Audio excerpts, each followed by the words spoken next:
Right, so here we are. We're a lovely team. So this is the team minus Sarah, Co, and Claire HB. HB, yeah. Is I can't write. It's all right. I'll write for you. Where are you, Claire? I'm in a car on the M4 in a traffic jam. Right. Okay. Oh, can everyone hear my dogs? Do I need to shout at them? What? No. Can't hear them. Okay, that's fine. I'll just shout at them. I'll mute myself and then shout. Right. I have a sore throat, so I'm not going to do much talking. Our lovely Kerry, who's now waving, is our team leader and has put this whole experience together on our behalf. She is our partner. We've worked with her for a couple of years now, organizing all the Leap Kid programs in and around Peru. And she's very kindly put this little 2-week trip together for us midlifers. So thank you, Kerry. So the aim of today is we're going to run through the itinerary, and we're going to run through the kit of what everybody needs, and then at the end have a kind of Q&A. So the aim of today, you will feel confident with what we are about to embark on in 2.5 weeks time.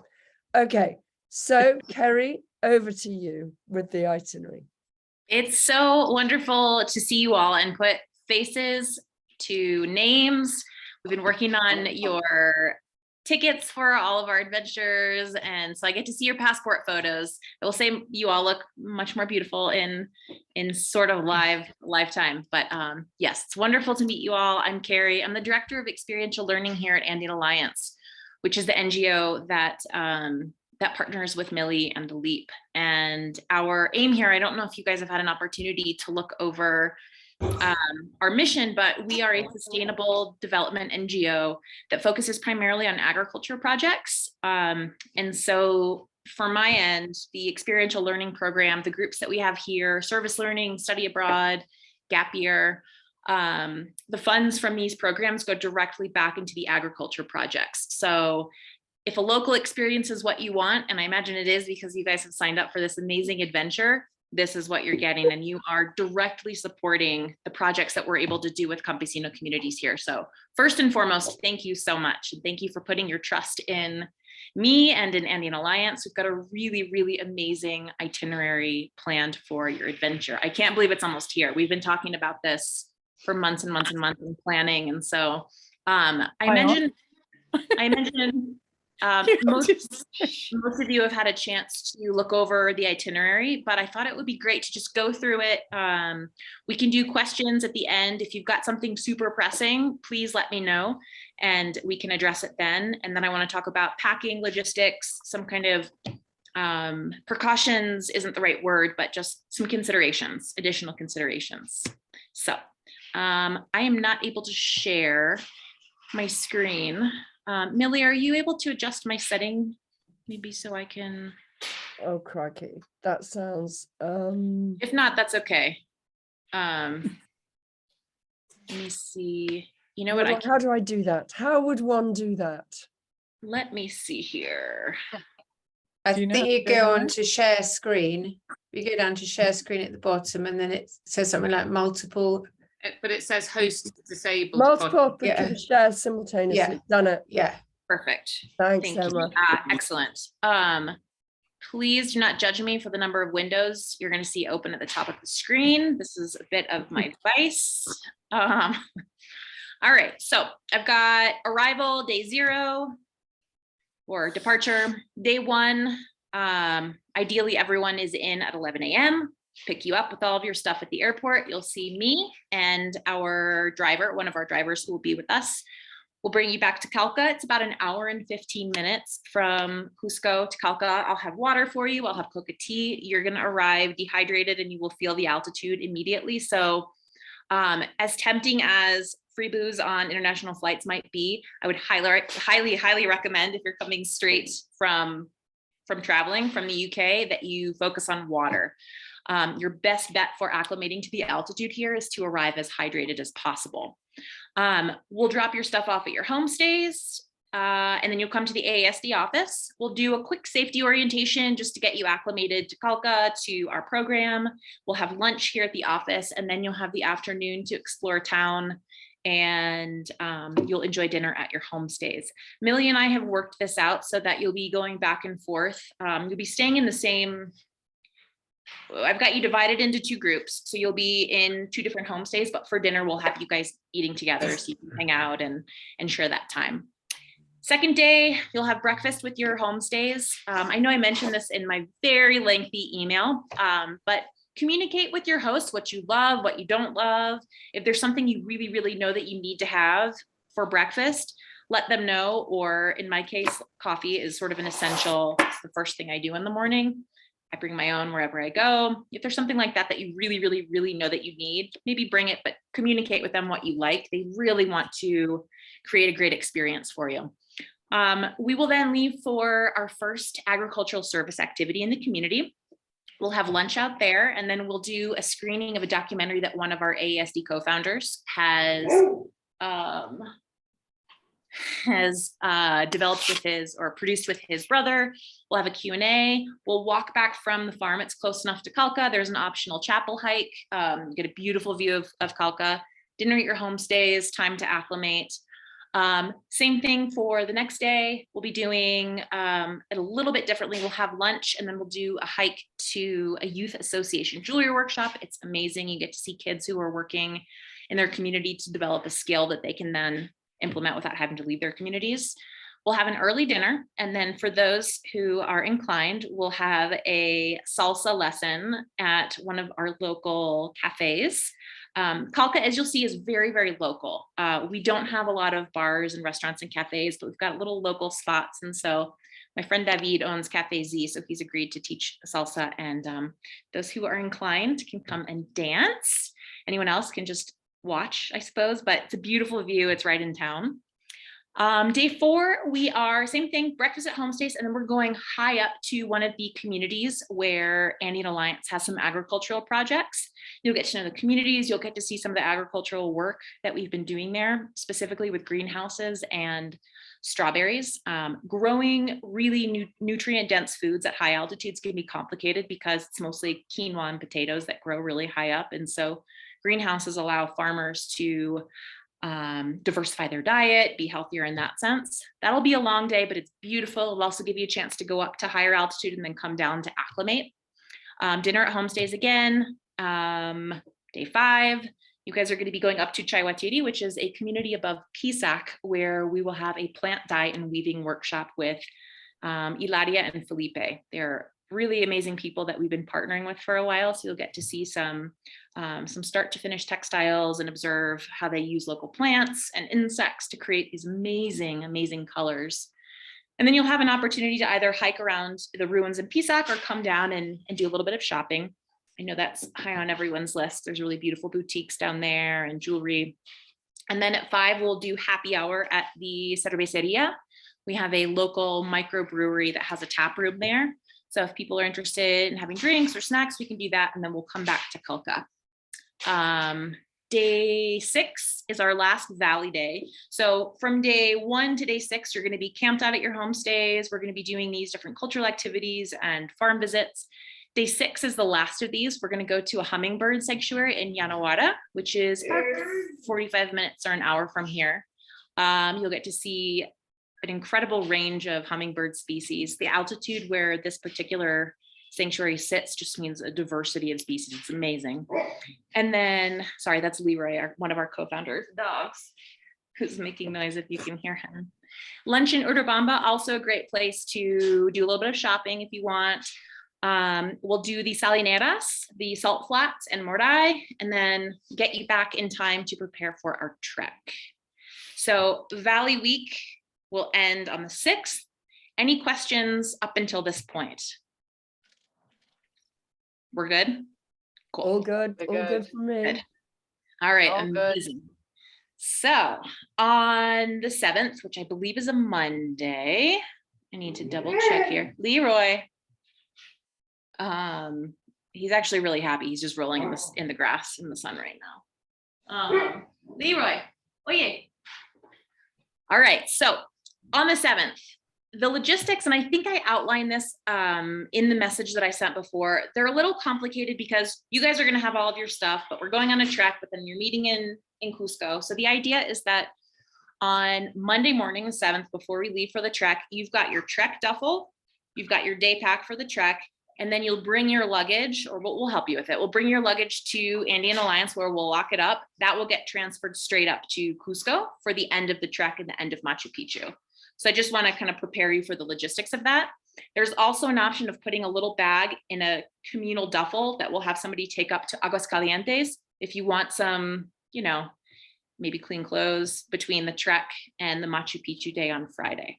I'll circle back to that because I know the logistics of that are complicated, but hopefully that makes sense for now. So Monday morning, you'll come to the office, you'll be ready for the trek with your duffel, your day pack, everything else here. And we will set out for Quixuarani, which is a high altitude community, about an hour and a half from Calca. We're gonna go straight up in the direction of Lares. It's beautiful. We partner with this community as well. We're not gonna be spending too much time there because we're gonna get going on our hike straight away. We're gonna be doing a summit before we end up coming down into Kunkani, where we'll be staying for the night. We've got mules who are bringing our things. We have, Millie has heard me talk about Edgar so many times. We have the best cook, in my opinion, who is going to be making the most delicious food for us along the trail. We're going to stay overnight in Kunkani on the 7th. And then on the 8th, we're going to wake up and we're going to trek from Kunkani either to Izcaycocha or Patacancha. These are other communities that are in the same mountain range. Depending upon how everybody's feeling, how quickly we're moving, we'll do overnight in Izcaycocha. Each of the mornings that we wake up, I mean, every morning you're going to be served breakfast, but the mornings on the trail, same thing. We're going to have Edgar doing breakfast. We're going to be filtering water so everybody's prepared. You'll have a chance to pack up what you need in your day pack, and then we'll set out. So depends on how quickly we're going on the 8th, but either Izcaycocha or Patacancha. Next day, we get up, breakfast. We're going to hike to Pumamarca, which is a set of ruins above Ollantaytambo.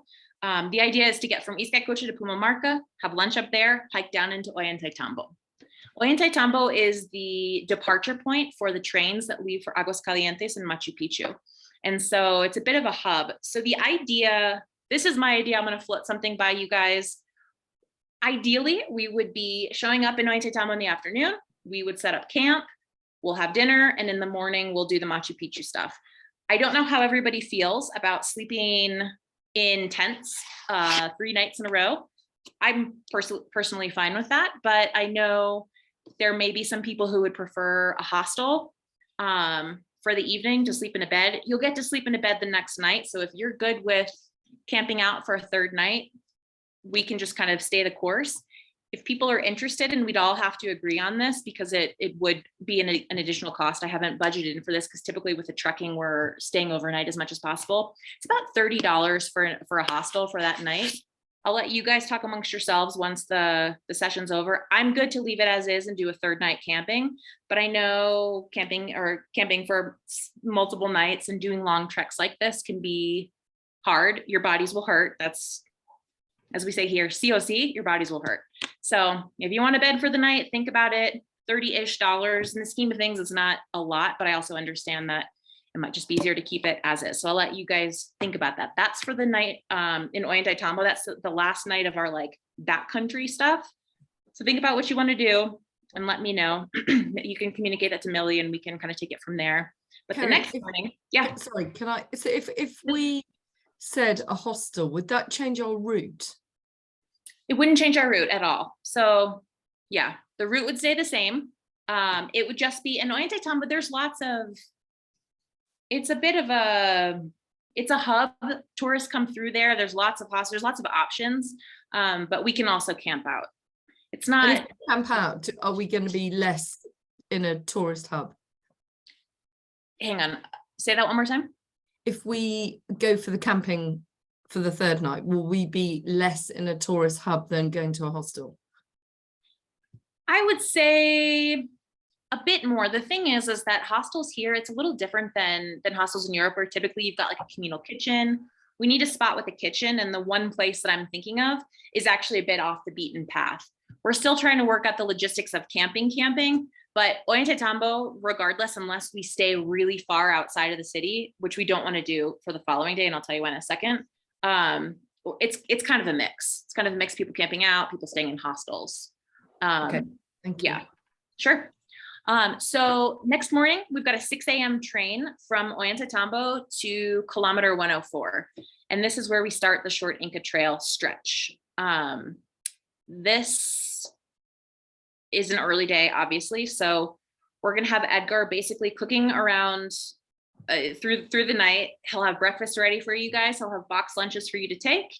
We'll get down to the train, and then at kilometer 104, our Inca Trail guide, Silver, is going to meet up with you guys and with Ruben, who's going to be with us the whole time, and also Adam and Aaron, our Andean Alliance co-founders. They want to join you guys for this stretch as well. So it's cool. You get on the train, you go, it's about 45 minutes. It makes a quick stop, everybody hops off, and then that's the start of the short Inca Trail stretch, which is going to be the last full day of trekking that you guys will do. So you'll do short Inca Trail, you will do box lunch, and then you essentially enter Machu Picchu through the Sun Gate, which when you see like the big sort of overhead pictures, that's the entrance.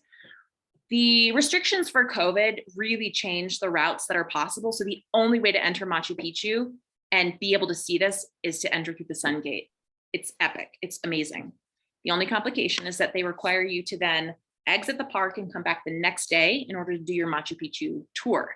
So the tour itself is going to be the following day.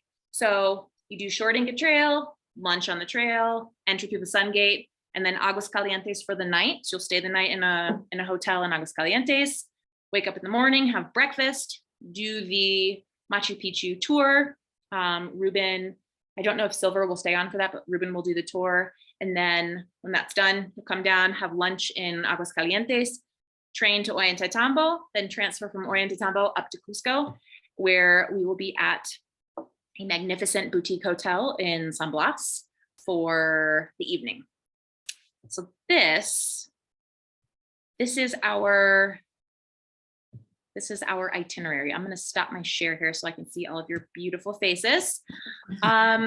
So that is the scoop.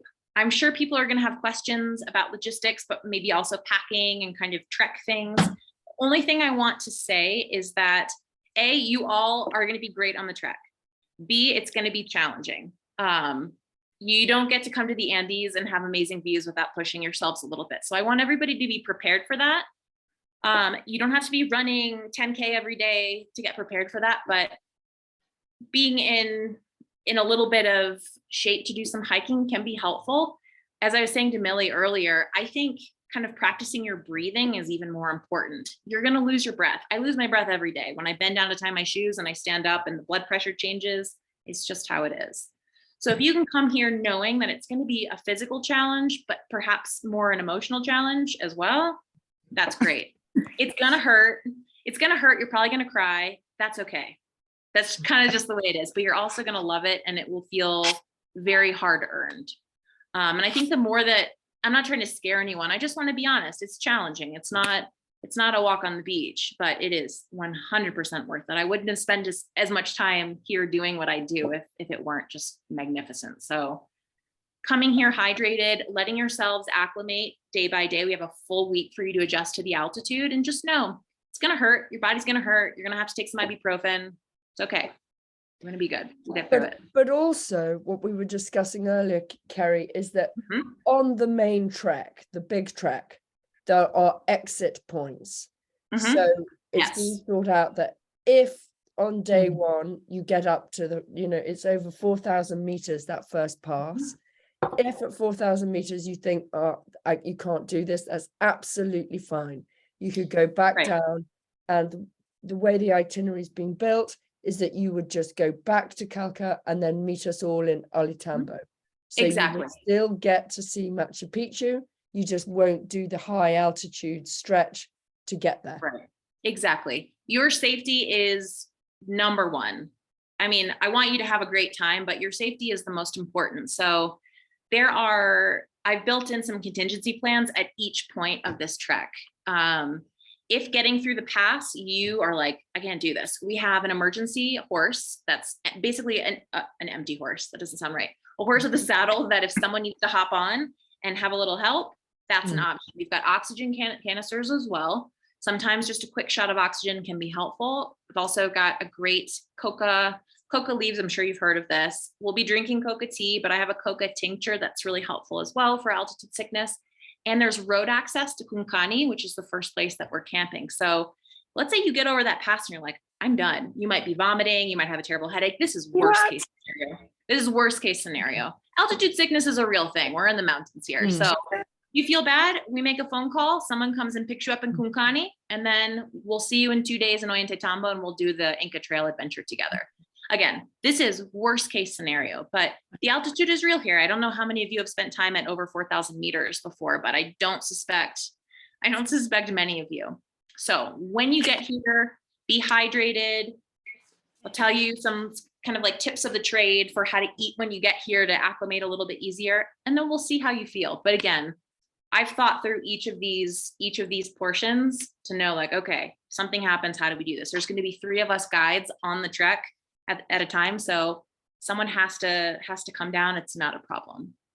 How many hours a day will we be trekking when we're actually doing It's going to vary. The first day is slightly, it's 5 miles, so a bit less than 10K, which probably sounds like it's nothing. But when you're up that high, every step you're going to start to feel. And I was also saying this to Millie, once you get over a certain altitude, every 100 meters, you really feel that difference. It's not like going from sea level to 1,000. You're like, oh yeah, I feel it a little bit. You really start to feel that. So 5 miles is not a whole lot in the scheme of things, but when you're going up this pass, you'll start to feel it. The idea here though, you'll have day packs, so you won't be with full packs. We've got options for, we've got a support horse, which is great. And it's just one step at a time. You don't have to go fast. It's not a race. It's almost better. I'm more of like a pace, don't race kind of hiker. I'd rather just go really slow and steady, feel okay. There's no rush. But yeah, those are good questions. And do we bring, it's probably on the list, but do we bring water tablets? If you want to bring water tablets, you can. I will have a very large capacity filter for us that at each of our base camps, we'll be setting it up. And then if we need to filter more water, we can do that as well. Tablets never hurt. It's not a bad idea. And if you've got your own filter, that's okay too, if you wanted to bring that. But I've got you covered with that. Yeah, because you definitely want to have water. The only thing about tablets that are tricky is that, well, there's 2 things. They don't taste great, but safe water is probably better. I would take water that tastes funny over Giardia, but they don't filter sediment. So if we're getting water from streams, sometimes it can be a little like gritty, but not bad to have as a backup. Did everybody get a chance to look at that very lengthy packing list of suggestions? Okay. Any questions about that or about the logistics or the packing or kind of how things are going to work or what you should bring or what maybe you're on the fence about? Sleeping bags, because I understand Millie said that we could rent them off you or rent them, but are they going to be good ones? And also, but every shop I've gone in said, tell me about a sleeping bag for the Andes. They say, how cold is it going to be? And I say, I don't know, and look an idiot. So I wondered how cold it was going to be, whether your sleeping bags are good enough or what the deal is. Yeah, so Ruben, who is going to be our primary guide for the trek, he's the one who manages his equipment. They're great. They're sleeping bags that are equipped for the cold, down sleeping bags, the mattress pads as well. So if you don't want to go to the expense of buying a sleeping bag and bringing it here and bringing it back, you'll be just fine with his sleeping bags. Maybe a liner or something. Yeah, that's a great idea. I know they sell like silk liners or fleece liners if you wanted to do that. But yeah, I know it's a lot to lug an entire sleeping bag from overseas. So his are great. He uses them for his treks. They're clean, they're aired out, so you don't have to worry about that. But a liner's not a bad idea. And my other thing is, you said COVID had changed everything at Machu Picchu. Should we, and presumably there isn't 4G everywhere to show your pass, do we need to bring a printout of our COVID immunization record? You can take a screenshot. They literally look at it and they're like, okay, you could do a screenshot if you've got that. And then if your phone's on airplane mode, you're good. Okay, I cool. mean, I could have written some like Mickey Mouse thing on my CDC vaccination card. They're just like, okay, there's 3 things checked, you're good. So yeah, a screenshot will be fine. But I would say, actually, now that you mentioned that, that's a really good point. The Wi-Fi in the Lima airport has gotten better, but you'll need to fill out some forms. There's like it's a COVID thing that they still make you fill out. Millie, I don't know if you've got that link. I've got that, and I've got the Pre-controlled instructions. migratorio. I'll send that to everyone next week. Yeah, once you fill that out, take a screenshot of that, because if you can't connect to the Wi-Fi and you can't pull it up, you're going to be very annoyed trying to get through customs. So anything that's like essential, just take a screenshot of it. Let's see here. Can I just ask, sorry, about this very long detailed kit list? Is it the same as the one that's on the back at the end of the itinerary? Or is there a different kit list? No, so the kit list, I will send you, I mean, the kit list that in the email that I sent last week. Yeah, which that's got Kerry's kind of helpful hints, but the main, if you want to, is in the My Leap, is in the back end. But I will. Can you resend? I'm really sorry, I just really panicked. I don't have the right thing. I will resend it. Don't worry. Lucy's asking lots of questions. Yeah, I've got. Yeah, you've just got seen them. that. Terry, you've seen it. Yeah, that's fine. Yeah. So we'll have as much water as you need. I mean, 3 to 4, you should be drinking at least that much. Especially at altitude, that's another thing. You're gonna notice you get really, really thirsty. Not to be crass, but you're gonna pee a lot too. It's because when your body's trying to get oxygen, your kidneys start to kick in and be like, oh, I can help. Hydration salts, you can bring them from the UK, but I've got some at the pharmacy that I get that can be really helpful. So you want to be drinking a ton of water. No problem. Yes, we're sharing tents. At night, I would say where we're camping, it's going to drop below freezing. So it does get really cold. I've had my water bottles and filters that I haven't had under my tent my rain flight freeze solid. Inside, it's pretty cozy. I know I mentioned on my laundry list, bringing an extra Nalgene water bottle or a rubber hot water bottle is a lifesaver. When we get to camp, ideally, all your stuff will be ready to go. Get out of your hiking clothes, will be sweaty, put on your warm base camp clothes, maybe whatever thermals you're going to be sleeping in, heat up that water bottle, have it next to you inside your jacket. It makes a huge difference. And then when you go to sleep at night, it really helps. What time does it get dark at night? It's changing. We're in spring right now. So it's getting dark here. Calca, we're like in a mountain. We've got mountains all around us. So it's more of like a golden hour than sunset, but by 6:30, it's dark. Up in the mountains, it might be different. It just kind of depends on where you are. Where are we here? Yes, it's possible to do your washing. The house moms love washing people's clothes.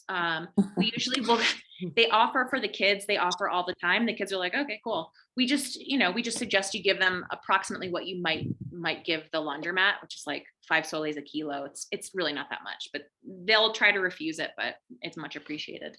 How much money should we bring? How much money? What currency? No, the currency one is a good question. If you can bring US dollars, that's great. We can change in Cusco if need be. There's also ATMs. They do charge, and your bank will probably charge as well. I'll come back from the States with a lot of dollars to change them out, just because the transfer fees over time, it's annoying. And I mentioned this to Millie too, if you wanted to not spend any additional money on this trip, you could do that. We've got your food covered, we've got your lodging covered, we've got your snacks covered, we've got all the things covered. The only thing that's really not covered is the optional dinner in Cusco and happy hour in Pisac. Otherwise, you don't really need that much. If you wanted to wait. Shopping.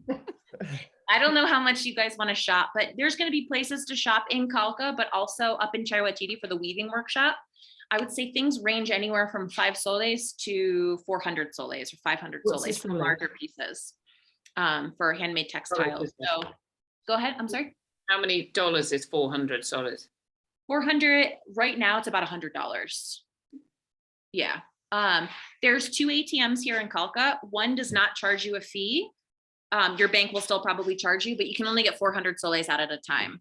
So it's up to you. We just don't really have transfer houses here in Calca. You'd have to go one town over or do it in Cusco. We can make it happen, but I don't think you need to show up with a grip of cash. If you do, dollars are better. Okay, thank you. Yeah. So Lucy's next question, do we bring a pillow? A blow up pillow? I Sure. bought one. A blow up? Claire's already bought one. Will you bring it then? We'll all share I it. was told.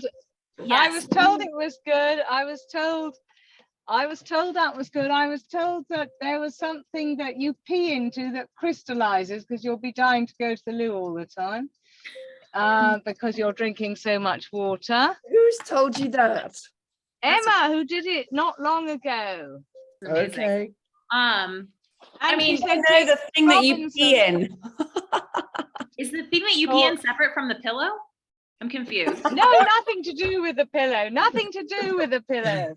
That makes Okay. a little more sense. I've been told. So anyway, I'll- I I'll- think we, I'll s- but Kerry, surely we need a pillow for the for the camping.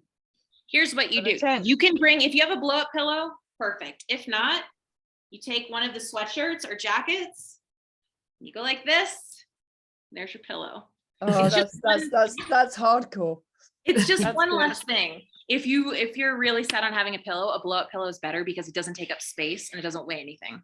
Or even just a pillowcase that you could put all your clothes in. Totally. Yeah, I Oh, mean, Annabelle, I like to pack that's a stuff good in like small idea. bags. Stick So with me, Lily.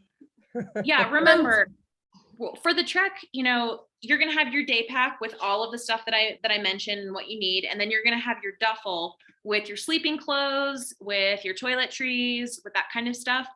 But I'm not exaggerating when I say it's okay to wear the same thing on the outside. I mean, you can wear the same thing on the inside. I'm not checking, but don't want a ton of clothes, Harry, and you don't can need I it. ask No. a question? Sure. What is the limit on the bag going up the hill if I didn't take other luggage? So what's the limit for that we could take? For the trek? 5 Yeah. kgs. 5 kg. 5 Okay. kgs ish. I would What's suggest So only that's the duffel that weighs 5 kg that will go on the mule.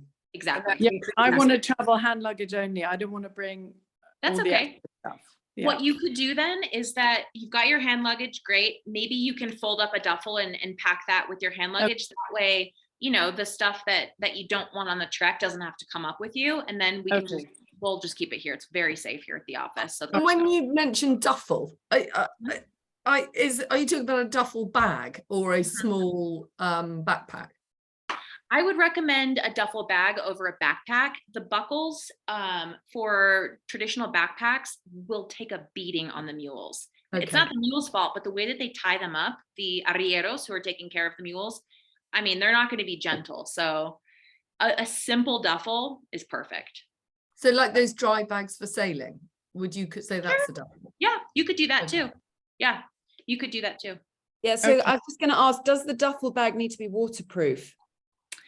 No, it doesn't. I mean, if it Oh. is, even better, but they'll if it rains, and it very likely will rain, they'll put tarps and stuff on top of it. So And I'll double obviously check with our Ruben. stuff inside, we probably should individually wrap in dry bags anyway. I tend to do that just because I'm obsessive. But I'll put my stuff in just like a plastic grocery bag and then put it in the bag. You just never know. It could be a water bottle that ends up opening up. And And then can I just ask on the topic of rain then, how rainy is it? And right is it a now, good idea to have a poncho as well as a waterproof jacket?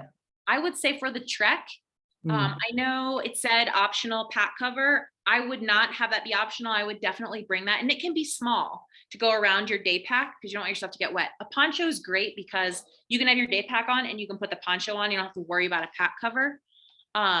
So a poncho is really helpful. And if you don't want rain pants or want to bring rain pants, then a poncho, if it's long enough, is probably fine. Okay, Um, you're going to absolutely kill me.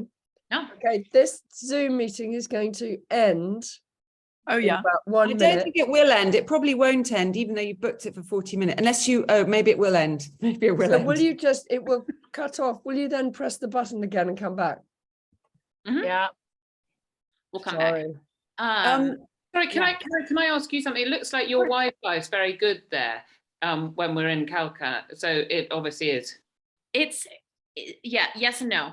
In the office. All the boys, I mean, I joke around when I say this. It's like I'm like the frat mom who's in charge of all the boys here. They're all doing coffee pickups in one of the other valleys, so it's just me on Wi-Fi right now. When there's a bigger load, it goes down. In some parts of Calca, it's okay, and you've got options. You are always welcome to come here to the office. I think one of the homestay families does not have Wi-Fi, so you're always welcome to come here. We'll get you guys a key if you want to hang out here like the kids like to hang out. And you can do Wi-Fi stuff. So it just kind of varies. And then sometimes it goes out because it rains. That's sort of the excuse that everyone uses here. Oh, it's raining, there's no Wi-Fi. So if you've got an international SIM card, that can be really helpful, not essential. If your phone is unlocked, I don't know how it works in the UK, but if you've got an extra cell phone that you want to bring here that's unlocked and you can put another chip in, chips are very inexpensive. So that's an option too. Sometimes it's nice to have that as an option for service. Can you buy those